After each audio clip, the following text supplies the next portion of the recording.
네, 여러분, 할렐루야 샬롬 인사하십니다. 할렐루야 샬롬 샬롬 샬롬 샬롬 샬롬. 하나님 사랑합니다. 여러분 주 안에서 사랑합니다. 네,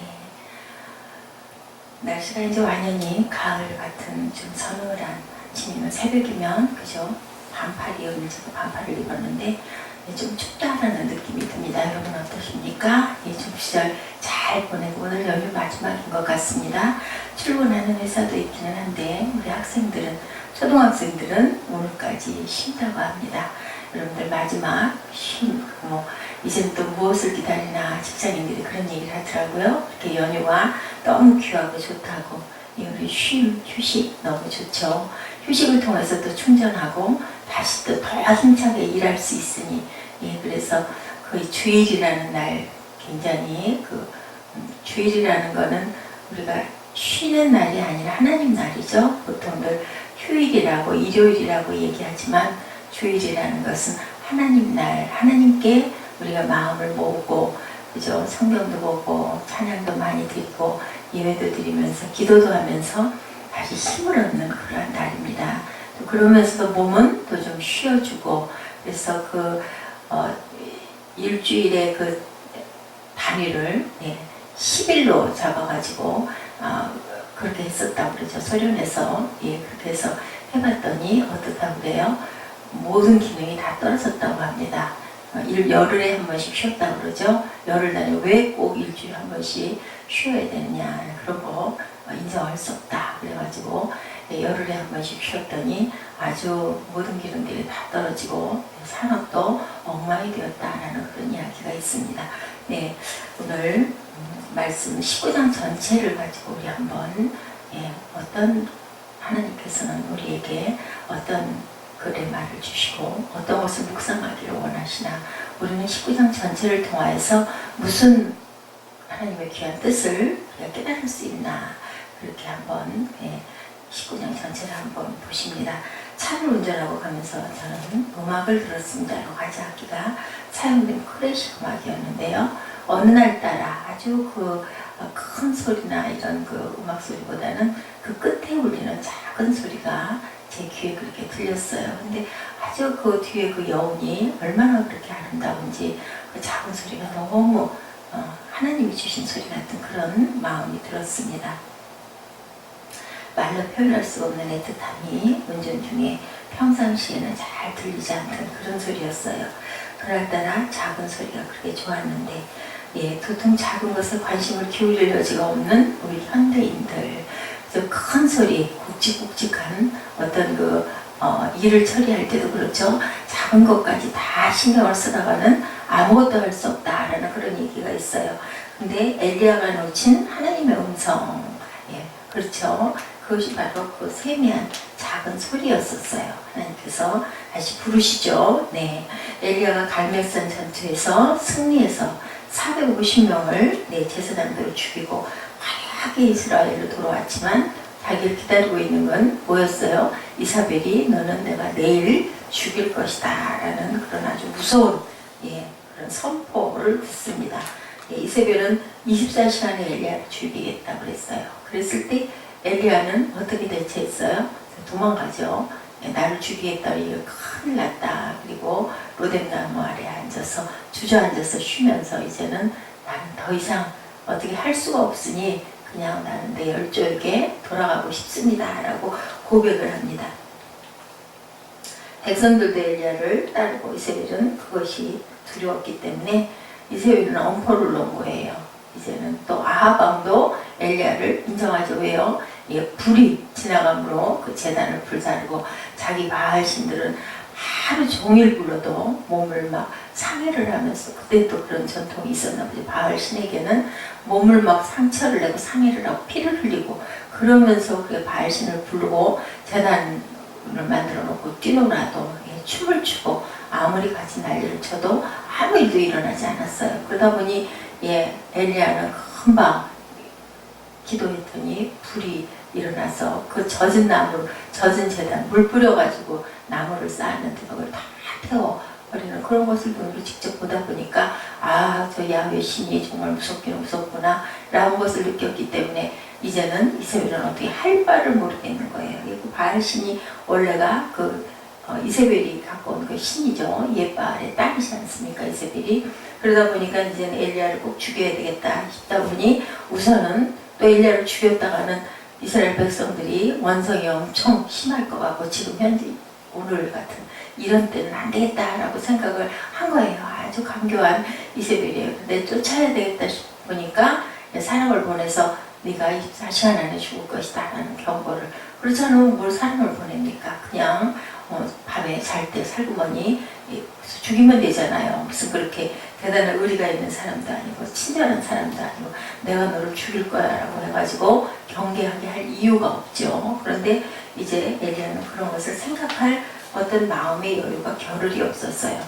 갈멜선에서의 화려한 전투에서 하나님의 인도하심을 받아놓고도 지금 이세벨의 술책에 넘어가는 거죠. 여기서 우리가 알아야 될 것은 어떤 그 여유를 가져야 된다는 거. 여유가 없다 보면 아무런 생각도 떠오르지 않아요. 하나님의 지혜를 우리가 구하고 차분하게 기도하며 하나님 말씀을 묵상할 줄 아는 그런 여유를 가져야 되겠다. 저 역시도 마찬가지입니다. 어떤 누군가가 강하게 어떤 그 반발을 하고 났으면 무슨 말을 해야 될지 아무 생각도 안 나요. 나중에 천천히 생각을 해보면 말도 안 되는 소리인데 근데 나는 왜 이렇게 대답을 하지 못했을까 할 때가 너무 많습니다. 이런 것처럼 우리는 정말 어떤 상황에 딱 직면하고 나면 아무 생각도 안 나게 되는데 이세벨은 죽이겠다고 하고 하니까 이제는 겁이 난 거예요. 또 사람을 어쨌든 바알 신의 제사장들을 450명 45명도 아니고 혼자서 450명을 죽이고 나니 얼마나 마음의 심정에 괴로움과 두려움이 없었을까요? 그 많은 생명을 죽이면 참 너무 많이 힘이 들었을 것 같아요. 엘리야가 도망을 가면서 정신과 육체의 힘이 다 빠져나갔어요. 광야에서 노뎀나루 하면서 나는 죽기를 선언합니다 라고 얘기했을 때 하나님께서 어떻게 했어요? 물 한 병과 구운 떡을 갖다가 천사를 통해서 먹게 하고 또 쉬고 또 먹게 하고 또 일어나고 결국은 40주야를 걷죠. 걸어서 호렙산으로 갑니다. 그래서 엘리야에게 나타나서 그에게 음식을 주고 위로를 받고 그리고 세미한 소리의 중요성을 가르치는 하나님께서 나타나시죠. 호렙산에서 동굴 속에 있다가 소리가 나서 내다봤는데도 아무런 소리가 없었는데 다시 들어가니까 다시 불러서 세웁니다. 너는 여기에서 내 말을 들어보라고 얘기합니다. 저가 대답하죠. 내가 만군의 하나님 야훼를 위하여 열심히 특심하오니 물러와요. 너 뭐 하고 있니? 라고 부르십니다. 하나님은 늘 부르시죠. 너 무슨 생각하고 있니? 부르시는 거예요. 아담아 너 어디 있니? 하고 부르셨죠. 그랬더니 제가 여기 있나이다. 너는 뭐 하고 있니? 라고 얘기를 합니다. 나만 남았고 이제 모든 선지자들을 칼로 다 죽였는데 이스라엘의 그 나쁜 선지자들을 다 죽였는데 이제 나만 남았는데 내 생명을 이제는 내 생명마저도 찾아서 취하겠다고 이세벨이 이렇게 합니다. 그렇게 말합니다. 그랬더니 이제 남았다고 얘기하니까 하나님께서 말씀하시죠. 이제는 하나님의 음성을 듣지 못하고 그분의 뜻을 모르고 그냥 이제는 도망가야 되겠다라는 생각만 해요. 엘리야는 뭐라고 모르고 있으시면 하나님 뭘 예비하셨어요? 선지자 7,000명이 남아있다라고 말씀하세요. 아무에게도 무릎을 꿇지 아니한 그러한 남은 자가 7,000명이 있다라고 말씀을 하십니다. 우리 20장에 이렇게 보니까 19장 말미에 보니까 야훼께서 이르시되 너는 내 길을 돌이켜 광야를 통하여 다메섹에 가라고 말씀하시죠. 그리고 하사엘에게 기름을 부어 아람 왕이 되게 하고 님시의 아들 예후에게 기름을 부어 이스라엘의 왕이 되게 하고 아벨모올의 사바세 아들 엘리사에게 기름을 부어 너를 대신하여 선지자가 되게 하라. 하사엘의 그 칼을 피하는 자를 예후가 죽일 것이고 예후의 칼을 피하는 자를 엘리사가 죽이리라. 이제 네 뒤를 이을 그러한 그 선지자를 엘리사에게 기름을 부어줘라. 아람 왕도 그리고 이스라엘의 왕도 이렇게 기름을 부어줘라. 새롭게 하라. 이게 무슨 말씀이실까요? 모든 것은 다 내 손안 안에 다 다 속하여 있다라는 것을 나타내고 있어요. 그래서 엘리야가 떠나죠. 수종하고 떠납니다. 내가 이스라엘 가운데 7,000명을 남겨놨으니 바알에게 무릎을 꿇지 아니하고 바알에게 입맞추지 아니한 그러한 자들을 7,000명 남겨놨다. 너는 두려워할 게 없다라는 말씀을 하시는 거예요. 그가 소를 버리고 엘리야에게로 달려가서 엘리야가 어디서 떠나 사바세들 엘리사를 만나는 장면이죠. 청하 가운데 부모님과 이별하고 헤어지고 와서 내가 당신을 따르게 하소서 이렇게 합니다. 엘리사가 그를 떠나 돌아가 한 겨리소를 가져다가 잡고 소의 기부를 불살라 그 고기를 삶아 백성에게 주어 먹게 하고 일어나 엘리야를 따르며 수종 들었더라. 이게 19장 마지막 부분의 그 말씀이에요. 세미한 소리는 이렇게 중요하다라는 것을 우리가 또한 그리고 죽고 살고도 하나님께서 이루신다는 것을 이 말씀 전반을 통하여 그리고 또한 한 나라의 왕을 내는 것도 하나님이 내신다라는 것. 우리나라에도 그런 말씀이 있어요. 한 나라의 대통령은 하늘이 낸다. 한 나라의 왕은 하늘이 낸다. 그때 우리 그 조상들은 하나님을 잘 몰랐지만 하늘에 위에 하나님이 계신다라는 것은 신이 있다라는 것은 뭐 천지신명이여라고 그렇게 빌죠. 그런 것처럼 정확한 존재는 몰랐지만 분명한 건 사람의 힘으로 되지 않는 부분이 있다. 민심은 뭐 천신이다라는 말씀. 그런 얘기들을 많이 합니다. 엘리야는 하나님의 음성을 듣지 못하고 그분의 뜻을 모르고 있었던 것을 하나님이 만나주셔요. 도망가는 패성바의 마음을 가지고 있었는데 그리고 고백했는데 결국은 하나님께서 임재로 눈으로 알 수 있도록 볼 수 있도록 들을 수 있도록 나타나 얘기해 계시죠. 타지 않는 불이나 구름 강한 바람 같은 것을 사용하셔서 자신의 임재를 그 옛날에 구약에는 많이 나타내셨어요. 그런데 오늘 엘리야에게 임하실 때는 다르게 임하시죠. 강한 바람도 아니고 지진도 아니고 불도 아니고 세미한 음성. 오늘은 어떨까요? 오늘 지금 신약의 이 시대 예수님이 오시고 난 이 시대는 어떨까요? 모든 소리 속에 하나님께서 계시고 모든 자연 속에 하나님께서 계시죠. 잎이 흔들리는 흔들림 속에도 우리가 볼 줄 아는 눈을 가져야 됩니다. 왜냐하면 자연의 모든 것은 누가 주셨을까요? 하나님이 주셨죠. 아볼로는 나는 심고 아볼로가 물을 줬다 하더라도 그것을 기르게 하시는 분은 누구세요? 하나님이시기 때문에. 그리고 너희가 생육하고 번성하여 땅이 충만하라고 창세기 말씀하고 계십니다.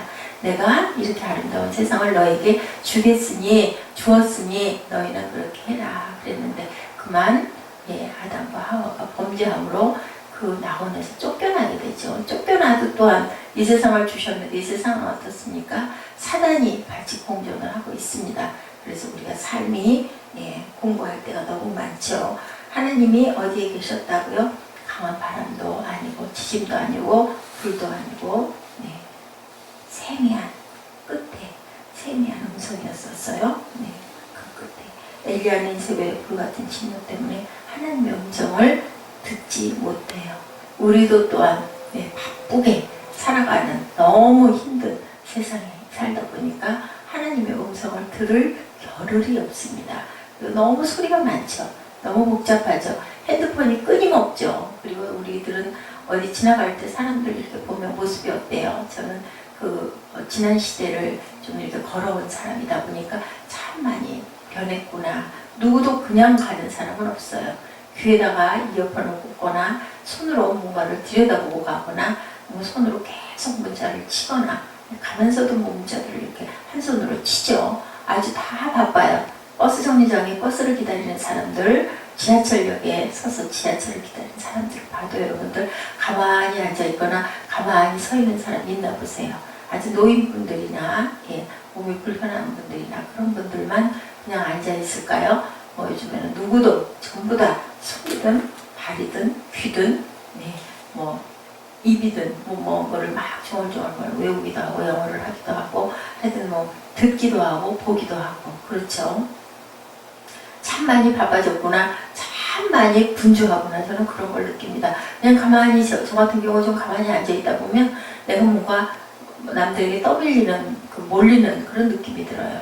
바보 같은 느낌이 들기도 해요. 좀 뭔가 좀 머쓱해요. 나도 뭔가 좀 이렇게 하고 있어야 오를 것 같은 그런 생각이 듭니다. 세상이 너무 바쁘게 돌아가는데 나는 지금 뭐 하고 있나? 나도 뭐 책이라도 봐야 되는 거 아닌가? 그러다 슬그머니 핸드폰을 이렇게 열게 돼요. 성경이라도 말씀이라도 좀 찾아봐야 되겠다. 이런 마음이 들게 됩니다. 눈이 하여튼 어딘가 고정을 시켜야 되겠는데 어디다 고정시킬 수가 없고 멍하니 있는 것 같은 그런 감각관념이 나도 모르게 들게 되는 거죠. 엘리야도 그러지 않았을까 싶어요. 아무 생각이 없었던 거죠. 24시간에 너를 죽이겠다 하니까 그냥 뭔가 어디론가 멀리 좀 가야 되겠다. 내가 죽겠구나. 그냥 이 생각에 딱 직면을 한 거예요. 세상의 소리가 아무리 크고 두려웠어도 하나님의 세미한 소리에 우리는 귀를 기울여야 합니다. 엘리야 역시도 기울였어야 하는 거죠. 그러다 보니까 깨닫게 하시는 하나님이세요. 그냥 두시지 않으시죠. 하나님의 세미한 음성으로 계시다는 사실을 엘리야가 미처 거기까지 생각을 못했었다라는 거. 우리가 의식을 전환해야 돼요. 안 계신 게 아니라 우리가 못 듣고 못 보고 그죠? 못 느끼고 있다라는 거. 왜 세상이 너무 분주하고 세상 속에 너무 빠져 있다 보니까 하나님의 그 세미한 음성을, 우리 그런 얘기하죠. 기도를 열심히 하고는 안녕히 계세요. 그냥 뻘떡 일어나서 간다고. 하나님 음성을 듣는 그러한 시간, 좀 여유로운 시간, 잔잔하게 기다릴 줄 아는 그런 시간을 가져야겠습니다. 엘리야에게 하나님 아주 특이한 일을 시키시죠. 네, 하사엘에게 기름을 부어 아람 왕으로 세우고 예후에게 기름을 부어 이스라엘의 왕으로 세우고 사밧의 아들 엘리사에게 기름을 부어 엘리야의 후계자로 이렇게 세우라 예언하십니다. 하나님은 엘리야의 생각처럼 패전병이 아니었다라는 거. 그죠? 하나님은 만군의 하나님이시죠. 이방 나라의 왕도 그분이 세우시고 그리고 선지자도 그분이 세우시고 이스라엘의 왕도 그분이 세우시고 쇠하시기도 폐하시기도 선지자도 엘리야만 있는 것이 아니라는 것을 여기서 알게 하셔요.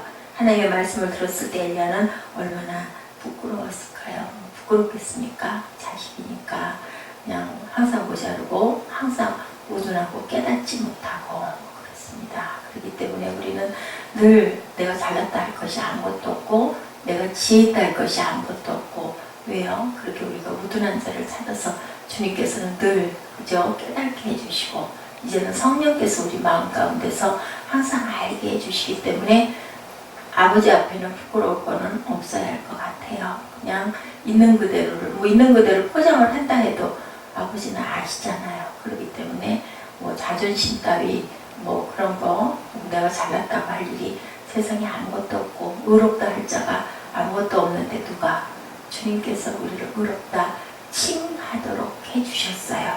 그렇기 때문에 우리가 오늘도 살아있습니다. 엘리야는 하나님의 세미한 음성을 듣지 못하여 절망했던 것. 우리 또한 하나님의 뜻을 모르고 하나님의 음성을 듣지 못해서 매일매일 절망했다가 말씀을 통하여서 또 이렇게 일어났다가 또 하루를 열심히 살고 또 어떤 뭔가 너무 힘든 부분에 부딪히게 되면 또다시 마음이 내려앉기도 합니다. 엘리야는 로뎀나무 아래서 하나님께 죽기를 간청했어요. 저도 그랬어요. 하나님 저 좀 데려가세요 소리를 참 많이 했었습니다. 그런데 아버지의 뜻은 그게 아니에요. 우리를 세상에 놔두시는 거는 우리가 해야 할 일이 있기 때문에 내가 지은 내 뜻에 네 모든 것들을 다 하고 완주를 하고 오기를 바라세요. 그러려고 하면 우리 몸이 주님의 말씀하시죠. 너희가 성전인 것을 알지 못하느냐. 하나님께서 우리를 몸을 주신 거는 지체로 주셨어요. 너희들이 해야 할 사명이 있다. 그러면 네 성전도 잘 돌보라고 얘기를 하세요. 너무 지나치게 금식을 해서 몸을 해치는 것도 사실은 온전한 하나님의 뜻은 아니라 하시더라고요. 그래서 제가 먹기 시작을 했습니다. 아침 금식을 오랫동안 해서 몸이 너무 약해져서 제대로 찬양도 말씀 전하는 부분도 자주 지치고 못하고 허기가 지고 허리가 꼬부라진다고 그러죠. 소리가 안 나오더라고요. 그렇게 되니까 너무 충만하지가 못해서 그랬더니 어느 날 새벽에 하나님께서 세미한 음성으로 알려주시더라고요. 먹어야 한다고, 잘 먹어야 된다고, 건강해야 사역도 할 수 있다라고 말씀을 하세요. 이젠 됐다라고 말씀하셔서 아버지 감사합니다. 제가 참 미련했습니다.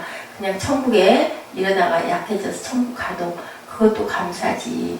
그것도 제가 순교지라는 생각을 한 것이 얼마나 어리석었는지 주신 수한만큼 우리가 몸을 잘 보존하면서 열심히 살아야 된다는 것을 저도 깨달았습니다. 하나님께서 우리를 늘 이렇게 인도하신다라는 거, 하나님의 세밀한 소리에 귀를 기울일 자는 우리가 되어야 된다는 거, 절망할 이유가 아무것도 없고 두려움을 주는 것은 하나님이 주시는 게 아니라 사단이 주신다는 거죠. 우리는 우리의 마음을 열어야 되겠죠. 관심을 집중해야 되겠죠. 어디에? 하나님의 음성에 집중하는 여러분들 되시기 바랍니다. 갓난 아이를 방 안에 재우고 거실에 있는 아기 엄마에게 아기의 소리를 듣지 못하게 하는 소리는 없어요. TV를 보든 전화를 받고 얘기를 하든 뭐 음악을 듣든 그러다가도 아이가 조그만 소리만 내도 옆 사람은 못 알아듣는데 엄마는 알아들어요. 또 아기 역시도 그래요. 엄마가 놀다가도 엄마가 없다라고 여기지만 그냥 불에 댄 것 같이 울죠. 엄마가 부르는 소리는 또 금방 알아듣습니다. 양들이 어떻다고요? 그렇게 귀가 둔하고 눈이 어둡고 해도 자기 목자의 피리 소리는 알아듣는다고 하죠. 그렇기 때문에 저희들은 아버지의 음성을 정확하게 들어야 됩니다.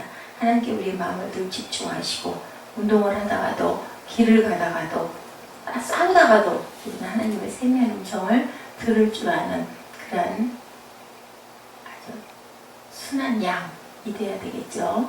목자의 음성을 못 들으면 어떻게 해요? 목자를 못 따라가면 구렁텅이에 빠질 수밖에 없습니다. 그럴 때 또한 막대기로 그죠? 우리를 안위하시고 보호하시고 길도 알려주시고 잘못 가면 타다닥 하고 이렇게 두들겨 주시기도 해요. 환란이 온다 할지라도 환란 뒤에는 분명한 것은 하나님께서 더 좋게 아버지를 만남으로 인하여 더 귀하게 더 은혜롭게 모든 것을 잘 해결해 주신다는 것을 믿고 가시는 저와 여러분 되시기 바랍니다. 양심의 소리, 말씀, 찬양, 하나님의 말씀들 생각나시죠? 귀하게 주시는 하나님의 말씀, 바로 그것이 하나님의 음성이에요. 태초에 말씀이 계시니라 하지 않았습니까? 그 말씀 바로 하나님이시라고 이번 복음에 그렇게 말씀하고 계시죠.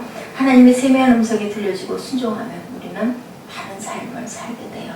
다른 눈을 갖게 되고 다른 귀를 갖게 됩니다. 그 은혜 받고 나서 새벽 예배 나올 때 아주 햇빛에 반짝이는 나뭇잎 그리고 공기 자연이 얼마나 아름다운지 여러분들 많이 경험해 보시죠.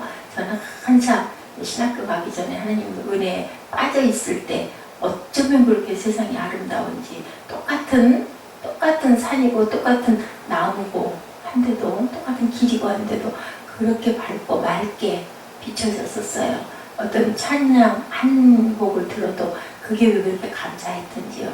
지금보다 훨씬 더 했던 것 같은 그런 시절이 있었습니다. 세미하게 말씀하신 하나님의 음성을 우리가 절대로 그냥 넘겨버리지 말고 그리고 집중할 수 있는 하나님 음성에 집중할 수 있는 하나님의 말씀에 집중할 수 있는 하나님의 소리에 귀를 기울일 줄 아는 놓치지 않는 저와 여러분들 되시기를 주님으로 축복합니다.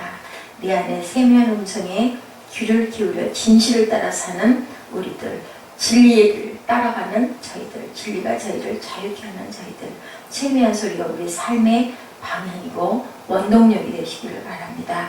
우리를 세미한 음성으로 인도하신 하나님을 알고 그 뜻을 따라 사는 우리가 되시기를 기도합니다. 하나님의 세미한 음성을 들을 때 우리 삶이 풍성해질 겁니다. 한가위 같기만 해라. 그 둥그런 보름달, 그죠? 우리가 그 추석이 정말 좋은 명절이잖아요. 오곡백화, 많은 과일. 요즘에는 뭐 온상이 있어서 계절에 상관없이 온상에서 겨울에도 아주 뭐 싱싱한 오이도 딸기도 먹을 수 있다고는 하지만 그렇지만 하나님이 햇빛을 주셔가지고 있게 하는 제철의 과일 그리고 곡식 그것만큼 맛있지 않잖아요. 그런 것처럼 한가위만 해라. 이 뜻은 한가위만큼만 모든 게 풍성해라. 하나님이 우리에게 이처럼 아름다운 세상을 주셨고 또 이렇게 중추절에 우리가 가족을 만나고 풍성한 음식도 나누고 송편도 예뻐요. 요즘은 송편도 너무 예쁘게 뭐 색색들이 색소가 아니라 그죠? 천연 뭐 야채나 뭐 과일이나 그런 것들을 이용해서 곡식이나 이런 걸 이용해서 색색들이 분홍색, 뭐 녹색, 뭐 진한 자주색, 또 엷은 자주색, 뭐 여러 가지 노란색, 뭐 호박 같은 거를 물들이기도 하고요. 치자를 물들이기도 하고요. 녹차를 물들이기도 하고 쑥을 물들이기도 하고 하얀 쌀에 그렇게 해서 또 집에 가정에서 보니까 블로그들 보니까 조그만 꼬마 아이들을 데리고 5, 6살 먹은 남자애기들이 아주 뭐 예쁘게 그 송편을 자기가 원하는 그런 모양을 옛날에 우리가 그 만드는 그런 늘 우리가 송편하면 떠오르는 그런 모습이 아니라 각양각색의 그 모양들을 만들어 놨고 기뻐하고 즐거워하는 그런 가족의 사진이 올라와 있는 것도 제가 봤습니다. 정말 너무 아름답고 너무 자유하고 너무 예쁜 것 같아요. 또 이렇게 보면 파는 송편도 나름대로 색색들로 예쁘게 똑같은 모양이 아주 줄을 지어서 가지런하게 놓여서 포장이 된 그 송편을 누가 갖다 주신 걸 이렇게 볼 때 랩으로 이렇게 싸가지고 그걸 풀어서 먹기가 너무 아까울 만큼 너무 예쁘고 아름다워요. 정말 음식도 얼마나 예쁘게 예쁜 그릇에 예쁘게 담아서 그렇게 우리 어디 음식 먹으러 가면 그렇게 갖다 접대 조금 약간 그 값이 조금 나가는 그런 데 가면 음식을 이렇게 헐어서 먹기가 너무나 안타까울 만큼 예쁜 게 많은데요. 이 모든 것들의 그 기능을 손끝까지도 우리의 눈까지도 우리의 생각까지도 주장하신 하나님이라는 거 우리 그 19장의 말씀 열왕기상 19장의 말씀을 통하여서 우리가 무엇도 다 하나님이 만드시고 하신다라는 거 그 뜻을 우리가 알고 가야 된다라는 거 절망 내가 이제 죽을 건가 봐 해도 절망은 없다라는 거 우리가 할 일을 다 하고 났을 때 아버지께서 평안한 가운데 우리를 데려가신다는 것을 생각하시고 힘차게 일어서시는 그런 귀한 하루 또 연휴의 마지막 날 되시기를 주님의 이름으로 축복합니다. 기도하시겠습니다.